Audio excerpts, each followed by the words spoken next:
Hello friends, मैं हूं गौरव और ये इमेज को देख रहे हो, ये हमारी पृथ्वी के लिए काफी खतरनाक है। इसे कहते हैं सोलर प्रोमिनेंस यानी कि सोलर प्रोजेक्शन। इससे खतरा, हाल ही में हुए एक अवार्ड फंक्शन में हीट स्ट्रोक की वजह से एक ही दिन में 13 लोगों की जानें चली गई, all because of extreme heat from heat wave. इस डेटा के अनुसार इंडिया को पिछले 8 सालों में से 5 साल इन हीट वेव्स का सामना करना पड़ा था, इंक्लूडिंग अभी का टाइम जिसमें लिटरली जमीन तपतपा रही है और गर्मी हर साल बढ़ती ही जा रही है। सो डेफिनेटली पृथ्वी के एटमॉस्फेयर में कुछ तो गड़बड़ चल रहा है बॉस। और वो गड़बड़ रियलिटी में क्या है उसे समझने के लिए जब हमने इन हीट वेव्स पर अपनी इन्वेस्टिगेशन शुरू की तो I was shocked to hear this. I think very strange is up with our sun. Sun has broken free and created a tornado-like swirl.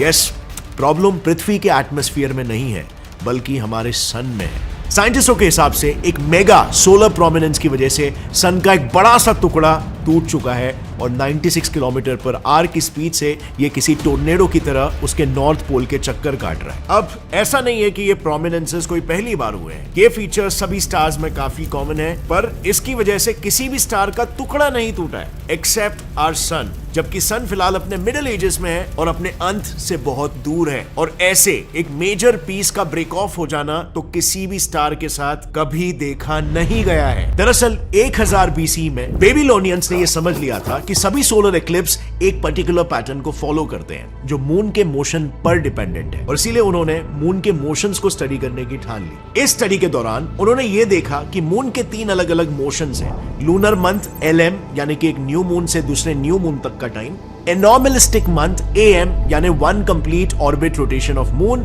और टेक्टोनिक मंथ TM मतलब असेंडिंग नोड से ascending node तक का time. देखो, moon का orbit अर्थ के plane से 5 degree inclination पर है, और इसीलिए असेंडिंग नोड सिंपली मींस वो पॉइंट जिसके बाद मून अर्थ के प्लेन से ऊपर जाता है। अब जब ये कैलकुलेशन शुरू था ना, उन्हें एक कॉस्मिक कोइंसिडेंस मिला। उन्होंने देखा कि 233 LM के लिए 18 साल 11 दिन लगते हैं, और वहीं पर 239 AM के लिए 18 साल 11 दिन लगते हैं, और 242 TM के लिए भी 18 साल 11 दिन ही लगते हैं। एंड सरप्राइजिंगली इस पीरियड के बाद सभी सोलर एक्लिप्सेस भी अपने ज्योमेट्रिकल पैटर्न को रिपीट करते हैं, और उन्होंने इन्हीं पैटर्न्स से एक्लिप्सेस को प्रेडिक्ट करना शुरू कर दिया, क्योंकि यही वो समय था जब सन की ब्राइटनेस कम होती थी और एस्ट्रोनॉमर्स को सन के अनसीन फीचर्स को ऑब्जर्व करने का मौका मिलता था। ऐसी एक ऑब्जर्वेशन के दौरान इटालियन कैथलिक प्रीस्ट एंजेलो सेची ने सन के एक अनसीन फीचर को ऑब्जर्व किया। इस फीचर को डिस्क्राइब करते हुए उन्होंने ये कहा कि उस वक्त उन्होंने जो चीज देखी वो flame like tongues of live एम्बर्स जैसा दिख रहा था। दरअसल उन्होंने सूरज से कोयले के लाल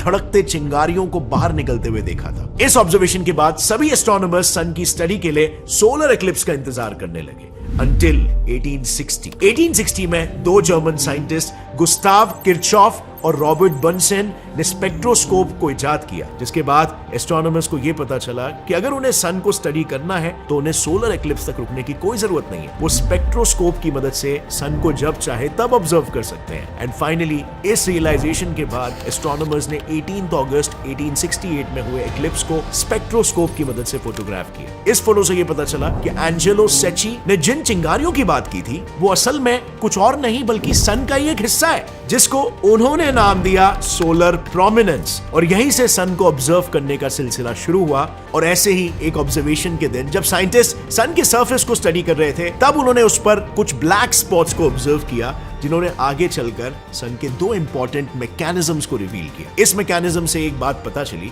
कि सन से निकलने वाले फ्लेयर्स पृथ्वी के एटमॉस्फेयर को कुछ हद तक इफेक्ट कर रहे हैं। दरअसल साइंटिस्ट जब सन के रोटेशनल पीरियड को कैलकुलेट करने की कोशिश कर रहे थे तब उन्हें एक अजीब सी चीज दिखाई दी। उन्होंने देखा सन पे जो स्पॉट्स है उन्हें कंप्लीट रोटेशन करने के लिए अलग अलग समय लग रहा है। कुछ स्पॉट्स सन का एक रोटेशन 25 दिनों में पूरा कर रहे हैं, और वहीं कुछ स्पॉट्स को सेम रोटेशन कंप्लीट करने के लिए 28 दिन लग रहे हैं। अब एस्ट्रोनॉमर्स के सामने ये एक पहेली बन चुकी थी कि एक रोटेशन को पूरा करने के लिए अलग अलग स्पॉट्स को अलग अलग समय क्यों लग रहे हैं। और फिर इस पहेली का जवाब दिया इंग्लिश एस्ट्रोनॉमर रिचर्ड कैरिंगटन ने। उन्होंने इन सभी स्पॉट्स को इंडिविजुअली ऑब्जर्व किया और उनके रोटेशनल स्पीड को गौर से स्टडी किया। इससे उन्हें यह पता चला कि जो स्पॉट्स इक्वेटर पर है वो फास्ट मूव कर रहे हैं और जो स्पॉट्स हायर ऑल्टीट्यूड पर है वो काफी स्लो मूव कर रहे हैं, जिससे उन्होंने कंक्लूड किया कि सन का इक्वेटर पोल्स के कंपैरिजन में फास्ट मूव कर रहा है, यानी सिंपली सन डिफरेंशियली रोटेट कर रहा है। अब जिन सन स्पॉट्स की वजह से डिफरेंशियल रोटेशन के बारे में पता चला था, ऑब्वियस है कि उन्हीं के डिटेल स्टडी से इसका रीजन भी पता चलता, और इसीलिए अमेरिकन एस्ट्रोफिजिसिस्ट जॉर्ज एलरी हेल ने भी सन स्पॉट्स को ऑब्जर्व करना शुरू कर दिया। कंटिन्यूअस ऑब्जर्वेशन के बाद उन्होंने ये कंक्लूड किया कि ये जो सन स्पॉट्स है वो सन के अलग अलग हेमिस्फीयर में अलग अलग बिहेवियर दिखा रहे हैं, और एक सर्टेन पीरियड के बाद उनका ये बिहेवियर रिवर्स हो रहा है। इससे उन्होंने ये कंक्लूड किया कि सन के पास एक फिजिकल मैग्नेटिक फील्ड है जो लिटरली सिर्फ 11 सालों में फ्लिप होती रहती है, और इसी फ्लिपिंग के वजह से इस साल वो टुकड़ा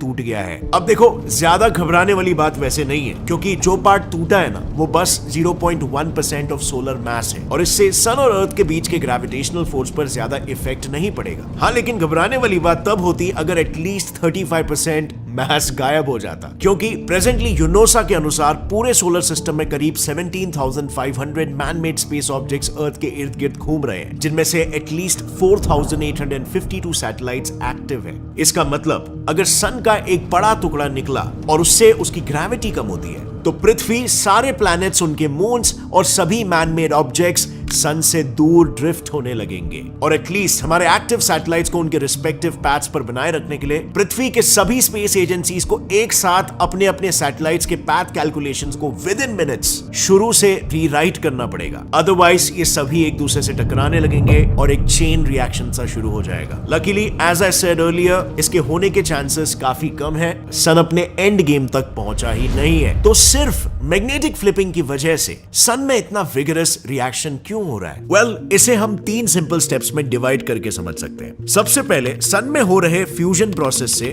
उसका मास थर्मल एनर्जी में कन्वर्ट होता है, और फिर उसके सरफेस में मौजूद हॉट गैसेस के कन्वेक्शन की वजह से ये थर्मल यानी हीट एनर्जी काइनेटिक एनर्जी में कन्वर्ट होती है, और इस काइनेटिक एनर्जी की वजह से जब चार्ज प्लाज्मा पार्टिकल्स रोटेट होते हैं तो उनसे सन की मैग्नेटिक फील्ड जनरेट होती है। यानी ये बिल्कुल वही डायनामो वाला कॉन्सेप्ट है जो आपने स्कूल में भी पढ़ा होगा। मैग्नेट को घुमाओ तो इलेक्ट्रिक फील्ड जनरेट होती है, और चार्ज पार्टिकल्स को घुमाओ तो मैग्नेटिक फील्ड जनरेट होती है। मीनिंग, एक तरीके से देखा जाए तो सन अपने आप में ही एक मैसिव सा डायनामो है। अब क्योंकि सन ईस्ट वेस्ट डायरेक्शन में रोटेट करता है, एम्पियर्स लॉ के अकॉर्डिंग मैग्नेटिक फील्ड इसके परपेंडिकुलर डायरेक्शन में जनरेट होगी। यानी सन के इस डिफरेंशियल रोटेशन की वजह से उसमें एक north south directional magnetic field generate होती है। लेकिन साइंटिस्ट के हिसाब से ये फील्ड हर 11 सालों में रिवर्स होती है, which is quite strange. In fact, इस फील्ड के रिवर्सल के वजह से ही सोलर प्रोमिनेंसेस बनते हैं। यानी बात बिल्कुल सिंपल है, अगर प्रोमिनेंसेस के नेचर को समझना है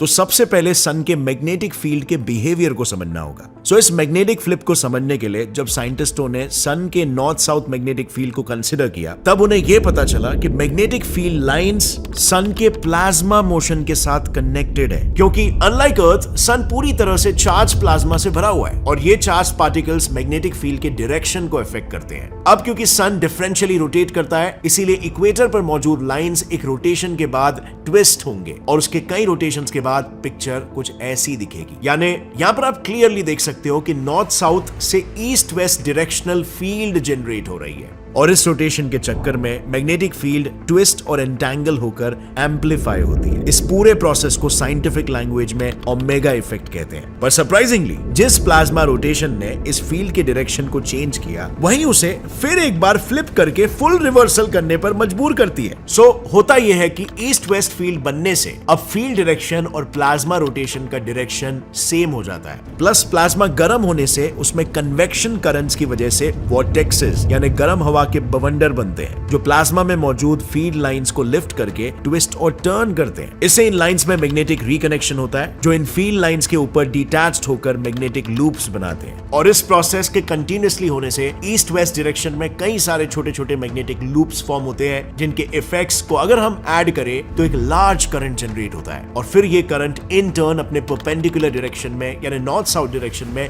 मैग्नेटिक फील्ड जनरेट करता है। अब जैसे कि मैंने पहले बताया कि इन लूप्स में मैग्नेटिक रिकनेक्शन होता है, जिसके वजह से फील्ड लाइंस की मैग्नेटिक एनर्जी प्लाज्मा में मौजूद पार्टिकल्स के काइनेटिक एनर्जी में कन्वर्ट हो जाती है। इससे plasma particles in field line के लूप्स में फ्लो होकर सन में दिखने वाले फिनोमेनन को जन्म देते हैं। क्योंकि अगर प्लाज्मा स्ट्रीम सीधे सन से बाहर चले जाए तो एक सोलर फ्लेयर बनता है, और अगर वो एक बड़े धमाके के साथ फट जाए तो एक CME यानी कोरोनल मास इजेक्शन हो जाता है, और अगर वो प्लाज्मा वही लूप्स में घूमे तो एक सोलर प्रोमिनेंस फॉर्म होता है। हमारी करंट अंडरस्टैंडिंग के हिसाब से इन प्रोमिनेंसेस को दो क्लासेस में डिवाइड किया गया, एक्टिव और क्विंसेंट। बेसिकली एक्टिव प्रोमिनेंसेस मतलब वो जो कुछ घंटों या कुछ दिनों के लिए विजिबल है, जो वायलेंटली फटते हैं और इसी वजह से वो सोलर साइकिल के साथ एसोसिएटेड है। और इसके एग्जैक्टली ऑपोजिट है क्विंसेंट प्रोमिनेंसेस, जो बिल्कुल स्मूथली बनते हैं और कई महीनों तक विजिबल होते हैं। रिसेंटली जिस प्रोमिनेंस की वजह से सन का एक हिस्सा टूटा है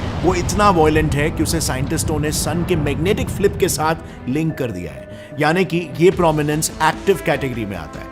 और भले ही ऐसे प्रोमिनेंसेस कॉमन है, लेकिन ये पहली बार हुआ है कि इन्होंने सन पर एक पोलर वॉर्टेक्स बना दिया है। अब इन जैसे फिनोमेनन से हमें बस यही पता चलता है कि अब तक हम अपने सन को भी पूरी तरीके से समझ नहीं पाए, और इसी वजह से साइंटिस्टों ने सन को और अच्छे से समझने के लिए पार्कर सोलर प्रोब को लॉन्च किया था। और ये प्रोब सन को एकदम करीब से देखकर महसूस करके उसे समझने की कोशिश कर रहा है, ऐसे फिनोमेनन को एक्सप्लेन करने की कोशिश कर रहा है। अब हाल ही में पार्कर सोलर प्रोब ने कुछ वंडरफुल डिस्कवरीज की है सन के बारे में, जिसे मैंने डिटेल में इस वीडियो में एक्सप्लेन किया है। यहां पर क्लिक करके आप उस वीडियो को देख सकते हो, बहुत इंटरेस्टिंग वीडियो है। और फ्रेंड्स, इस वीडियो से आपको कुछ भी नया सीखने मिला, नई बात जानने मिली, एक लाइक जरूर ठोकना। Get Set Fly Science channel को सब्सक्राइब कर लो और बेल नोटिफिकेशन दबाओ, क्योंकि इस चैनल से आपका नॉलेज हमेशा बढ़ते रहेगा। See you next time. As always stay curious, keep learning and keep growing. जय हिंद।